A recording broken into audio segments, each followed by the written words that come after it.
The Brooklyn Nets sure can score, but so can their opponents. After the Nets blew a game to the Washington Wizards where they gave up 48 points in the fourth quarter, have we seen enough to say their defense will derail their season? For more, I'm here now with our Ben Pickman and the fantasy exec Corey Parson. According to StatMuse, since the James Harden trade, the Nets the best offense and worst defense in the league. In fact, tracking is the best and worst offense and defense of all time. But Corey, do you think the defensive struggles are enough where the Nets won't be able to stop a disappointing ending this year? I mean, let's just break some of these things down. Yes, I do think that it will cause a disappointing ending, that along with the rabbit ears of some of the dudes inside that locker room. But right now, from my side of the ledger, this is a team that is 16-6 to the over this year. That's almost unheard of. Then you look at yesterday, 149 points to the Washington Wizards, who can barely score.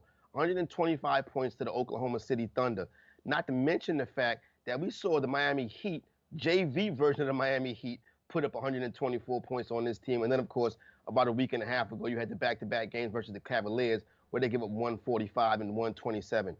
Defense wins championships. This team is not going to be in the finals. They cannot get this defense fixed. And I don't know how they're going to be able to get this defense fixed. They're not going to be able to outscore people. And if they do happen to luck up and get past the 76ers and make it to the finals, the team that they're looking for, they play very good defense. Well, yeah, I mean, the Lakers have proven themselves to be a championship-level defense. But, if we're saying only the Lakers are the measure of failure or success, I think that means we actually believe in the Brooklyn Nets. And despite, the poor defense in the game against the Wizards, if they don't choke that game away, they win it. Ben, I think obviously their defense has to get better. I mean, that's clear. But there's still a lot of season left for them to do that internally and by addition.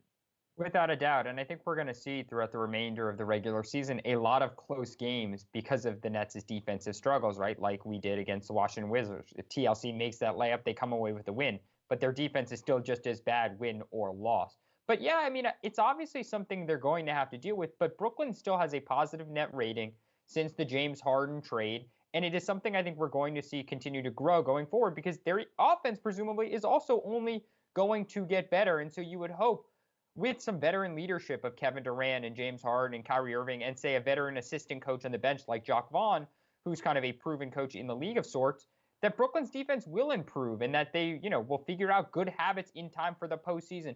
So much of the Nets season is going to come down to the playoffs. We're going to evaluate them at the end of the day based on how they do in the playoffs. If they get to the finals, if they lose in the Eastern Conference Finals, if they win a championship. And frankly, all they need to do is match up and play 4 really good games per series on the defensive end of the floor. And if they're able to do that time and time again, they're going to get to the finals, maybe even win a championship, and this whole season will completely different.